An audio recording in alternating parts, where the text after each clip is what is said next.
Howdy folks, hope you're all having a good one and welcome back to World of Warships with Rear Admiral Jingles, where today, Supreme Commander here is going to take the Shiratsuyu out for a spin.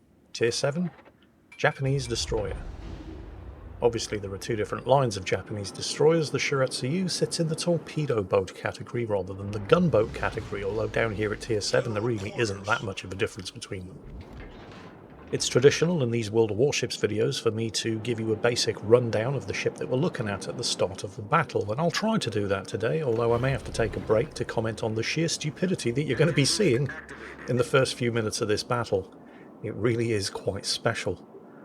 So, the Shiratsuyu. We'll start with the good news before moving on to the bad news, and we're going to start with the guns, which, surprisingly for a Japanese destroyer, are not absolutely terrible. They're a improvement over a Tier 6 predecessor, the Hatsuharu. She has 5 127mm guns, one more than the Hatsuharu, and the guns do have increased range, although they're still on the short-ranged side compared to other destroyers that aren't Japanese. Like other Japanese destroyers, the high explosive shells do have impressively high alpha damage. Unfortunately, like other Japanese destroyers that aren't actual gunboats, the Akazuki, Kitakaze and Harugamo for example, it takes forever to reload the guns, and it takes about a week to rotate the barrels 180 degrees from one side to the other. She's definitely not a gunboat, but if the guns are pointing in the right direction, you can do a lot of damage with them to enemy destroyers. Note, by the way, that there are 3 destroyers per team in this battle, and there are 3 cap circles, so Supreme Commander has a reasonable expectation that he won't have to face more than one enemy destroyer in the fight for this cap circle. Unfortunately, while that's a reasonable expectation, it's not going to be the case. He is going to have 2 enemy destroyers battling out for control of this cap, which is, well, how can we put this?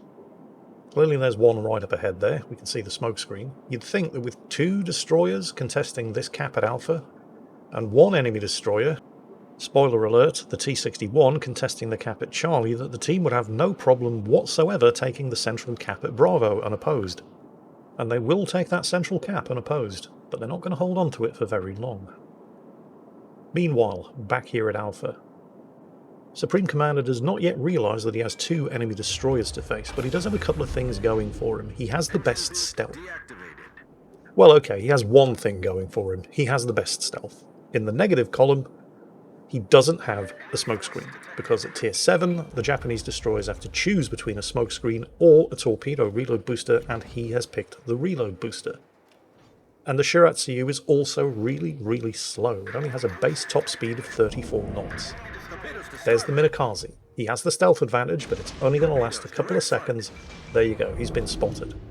And that's a problem for the Shiratsuyu, because not only is it one of the slowest destroyers around, but it also has the lowest health pool of any of the Tier 7 destroyers. And not only that, Supreme Commander didn't quite leave himself enough space to disengage. He's able to do it, but he has to do it slowly, otherwise he'll run into the island.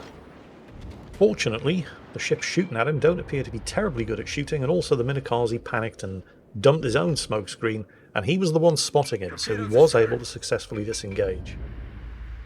And there's the second enemy destroyer, the Yudachi. I think the Eindracht over here has popped his hydro, so the torpedoes are no problem, or shouldn't be. Supreme Commander hasn't used his torpedo reload booster yet. The reload of these torpedoes is a very respectable 95 seconds. Dropped to 5 seconds if you use the booster. And it's a good version of the booster consumable as well. The normal cooldown on this consumable is 240 seconds, but the one on the Shiratsuyu is only 160.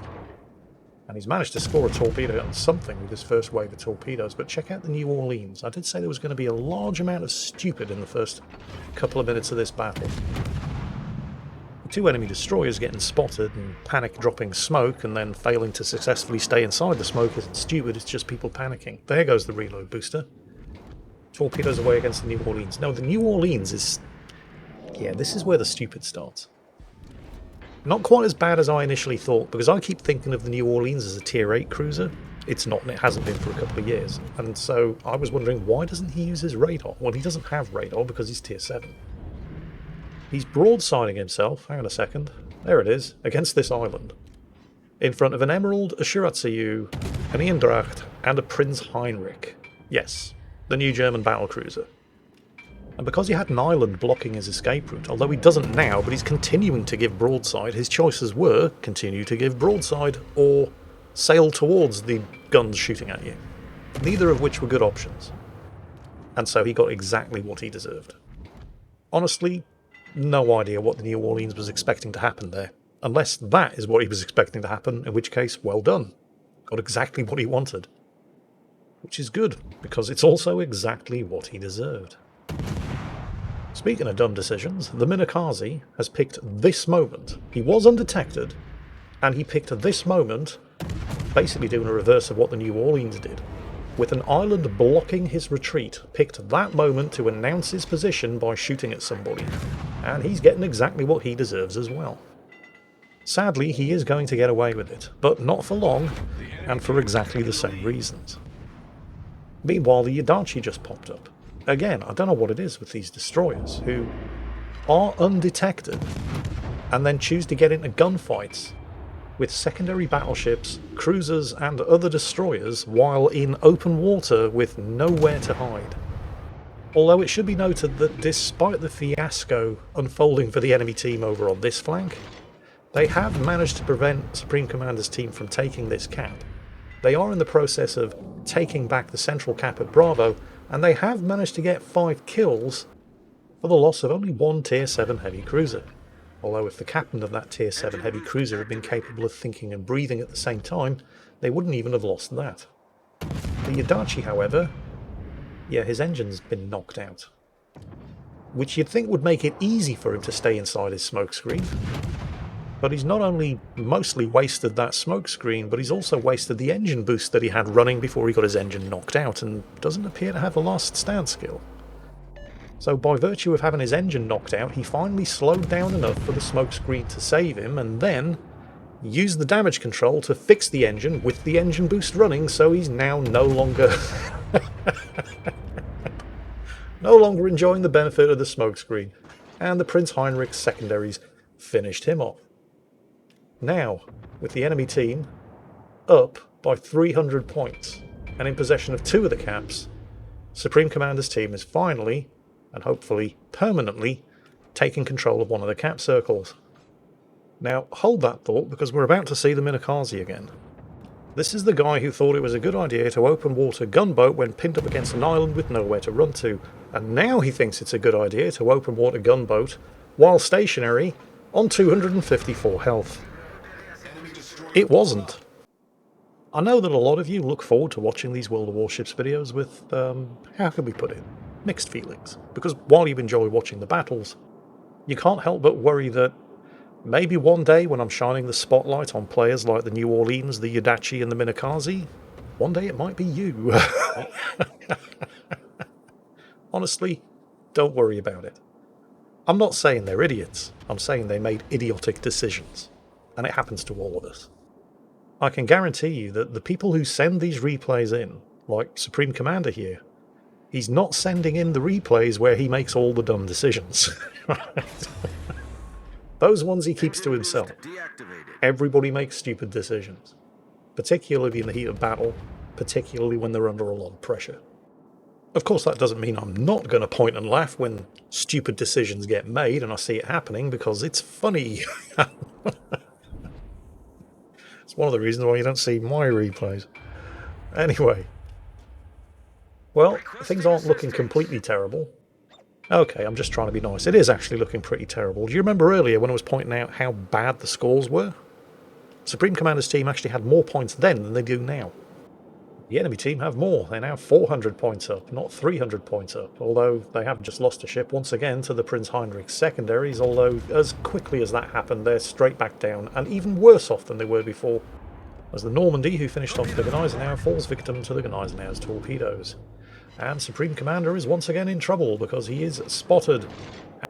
Although on the plus side, the only one who seems to be bothering to shoot at him is the T-61 who had him spotted, and he's dead. So, Supreme Commander, because nobody else was in the range of his guns when he killed the T-61, he's managed to go undetected again. So, good news. They're actually up to over 200 points. Hooray! Supreme Commander is about to start contesting the central cap here at Bravo, Unfortunately, that's really all the good news that we have for you, because if I can draw your attention to the northern end of the minimap, the friendly carrier, doing what carriers usually do and leaving it way too late to get the hell out and dodge when being bum rushed by half a dozen enemy ships, so he's dead and the team are once again back to down below 200 points. Enemy team do, of course, still have a carrier, which, fortunately for Supreme Commander at least, hasn't really been bothering him so far, which is just as well because, well, there's no real delicate way to put this. In a game where even ships with good AA can't stop a carrier strike, the Shiratsu is probably worst in tier. It only has 4 25mm AA guns, and those are the Japanese 25mm AA guns, you know, the really, really bad ones. You'd think that with no destroyers left alive on his team, and an unspotted destroyer flipping the central cap, the enemy carrier might have prioritised spotting him. But Jingles, he has spotted him. Yes, he has, but he's done it by accident because he's going for the Eindracht with the skip bombs. Let's just say the New Orleans, the Udachi and the Minakaze don't hold the monopoly on terrible decision making during the course of this battle. Although whether the carrier intended to do that or not, he didn't. He has at least, by virtue of spotting him and subjecting him to fire from those enemy ships over there, managed to force Supreme Commander out of the cap circle. Oh, some nice torpedo hits on the Britannia over there. Unfortunately, the Eindracht is kind of committed, and it's probably fair to say he made a dubious decision of his own there, but at the point at which that Gneisenau came around the corner of the island, the Eindracht had two choices: turn and give broadside, or continue sailing towards him. Either way he was going to die, but at least he managed to live just a little bit longer and do a little bit more damage to the Gneisenau, who now might actually die to these high explosive shells, although there's plenty of return fire coming the other way, and yes, he did, he got him. Now all he has to do is survive being spotted, and I think he was initially intending to just get out of there using the engine boost, but then the Britannia pops back into sight, and while these 127mm shells are so far at least doing 0 direct damage, he might be able to set a fire. Although the Britannia has recovered some health, and I'm not even sure that a fire would be enough to finish him at this point. And while the Frenchie isn't exactly renowned for the accuracy of his guns, the Fiji over there is, and just when you thought things couldn't get any worse, yep, there's the carrier, finally going after the destroyer, although it should be pointed out, only when the destroyer poses an immediate threat to the carrier. And now Supreme Commander has a little bit of a problem, a sort of bijou problemette, because his two surviving teammates, who, let's at least acknowledge that they are probably the smarter of his two surviving teammates, the Emerald and the Prince Heinrich, who has 4 kills, and these are the two guys that helped him crush all enemy opposition over in Alpha. They're a little bit too far away to support him directly, other than shooting. Oh, skip bombers. Other than shooting at the Britannia. They might be able to kill him, in fact they probably will. Yes, Akazuki, I know, it's getting very exciting. But Supreme Commander's probably going to have to deal with the carrier himself. And he's never going to remain undetected. A couple of things here. A couple of unfortunate things. The carrier, because it's a carrier, is obviously on full health even in the dying minutes of the battle, and also the carrier does at least have the sense to take cover from the torpedoes behind the conveniently placed island there. Which means Supreme Commander's going to have to get in close in order to make the torpedoes count. Which means he's going to be subjected to air attack every second of the way, and his AA is shockingly bad. I think it might actually be worst in tier AA. 4 25mm guns, and remember, they're the Japanese 25mm guns. The ones that really, really suck. But Jingles, he just shot an aircraft down. Yeah, it was a patrol fighter, they don't have any health, it's easy to shoot them down. How many actual aircraft has he shot down? You know, aircraft that matter. I'll give you a clue. It's between Diddley and Squat, and Diddley just left town. Carriers behind the island. Here come the torpedo bombers. Another bad thing, by the way, about the Shiratsu, along with its terrible top speed, is its huge turning circle. Not something you want to hear when you're trying to dodge air attacks. Oh, and they got the skip bombers. Wow, he was lucky they missed. Oh, some AP coming in there. That'll be the Emerald, who has very wisely made the decision to support Supreme Commander attacking the enemy carrier, rather than, you know, taking an extremely lightly armoured cruiser that's made out of citadels and trying to fight the enemy battleships. And there's the CV. But let's not rush this, because I've seen destroyers miss carriers at this range with torpedoes before. Supreme Commander takes his time. His damage control is about to come off cooldown, because the second he came around the corner of that island, the carrier that he couldn't damage with his main battery guns wrecked his steering and his engines with his secondaries. And of course, the instant damage control goes on cooldown, the carrier sets him on fire and wrecks his steering with the secondaries, because that's completely fair, isn't it? Well, he got him, although he does still have to worry, possibly, about the carrier's aircraft. No, he's bugging out. It should also be pointed out, by the way, that the friendly Prince Heinrich has had an amazingly good game. He scored a Kraken. They still don't have any of the cap circles. I don't even know how that's possible. Oh, 6th kill for the Prince Heinrich. He's managed to sink the Königsberg. He's been having a blinding game. I should probably have been showing this battle from his perspective, but hell, I can only work with the replays that I have. Oh, and as if getting 6 kills wasn't enough, he's now flipping the cap circle a day. Again. Well done, the Prince Heinrich. Meanwhile, the Emerald took the torpedo attack from the enemy carrier, and that's the last enemy aircraft dealt with. And he appears to know where the Fiji is, because he's shooting at something. Now here's the thing. With 4 minutes of this match left, the Fiji can kill an Emerald very, very quickly, particularly an Emerald on low health like that. The Fiji can also kill a destroyer very, very quickly, regardless of how much health it has. And we don't know how much health the Prince Heinrich has. He's too far away, although it's fair to assume that he doesn't have a lot left, because he's been carrying like Hercules. The Emerald's shooting at something, but the Fiji isn't spotted. It's possible that the Emerald, and he's launching torpedoes at nothing as well. Maybe he's just trying to hedge his bets. Maybe he's shooting to see whether or not the spotted indicator goes off, so he knows at least how far away the Fiji is, assuming the Fiji spots him shooting. Either way, he's playing a very dangerous game. And the smart thing to do now would be to grab those 2 cap circles. The Prince Heinrich, you can see him on the minimap, is changing course, presumably to do that. The Emerald is heading for that central cap circle, and Supreme Commander McD here is heading for that cap circle at Charlie, and he knows exactly in which direction the Fiji is, because he's got the RPF indicator pointing straight towards him. The thing is, if he'd been in any other tier 7 destroyer other than the Shiratsuyu, he could probably catch him, but we've already established how slow this thing is. Oh, hello.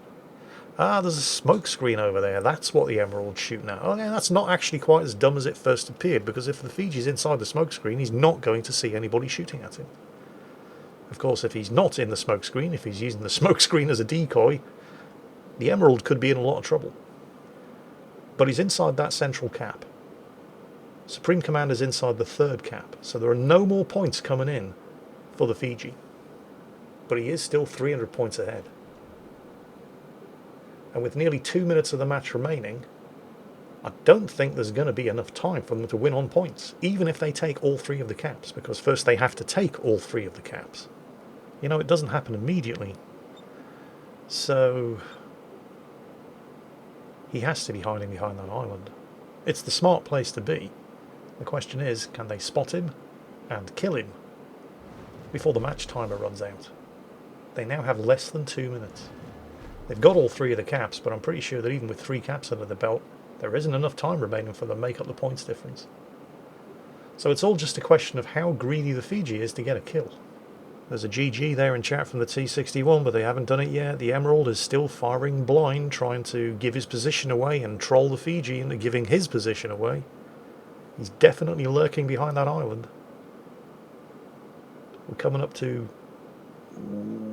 I don't even know there's time. It's going to rely on the Fiji not having enough health left and doing something stupid. Oh, there he is. I'm not going to say that was something stupid, because he was trying to hide from the Emerald who was shooting at him. Wow. Every one of those missed. But the second salvo didn't. And there's the Kraken unleashed. So that was a pretty good result for Supreme Commander McD in the Shiratsuyu, and let's not, forget the contribution made by his 2 surviving teammates. Yes, Akazuki, I'm getting to that part. Calm yourself, woman. But yeah, if not for the 2 surviving teammates that he had, there is no way this would have been a victory. This was definitely teamwork in action, and I kind of feel sorry for the Emerald because he is just an extremely fragile Tier 5 light cruiser in a Tier 7 battle, and I don't feel that his contribution was reflected on the scoreboard there. Obviously acknowledging the work done by the Prince Heinrich there with his 6 kills and his cap, but I think we should also acknowledge the work done by the Eendracht, who definitely deserved his 3rd place on the scoreboard, even if he did end up getting killed by making one dodgy decision. Yes, I know, Akazuki, but everybody makes mistakes towards the middle of the battle. Either way, great example of teamwork from the 3 survivors, and a thoroughly well-deserved victory. That's it. Hope you enjoyed it. Take care, stay safe, and I'll catch you next time.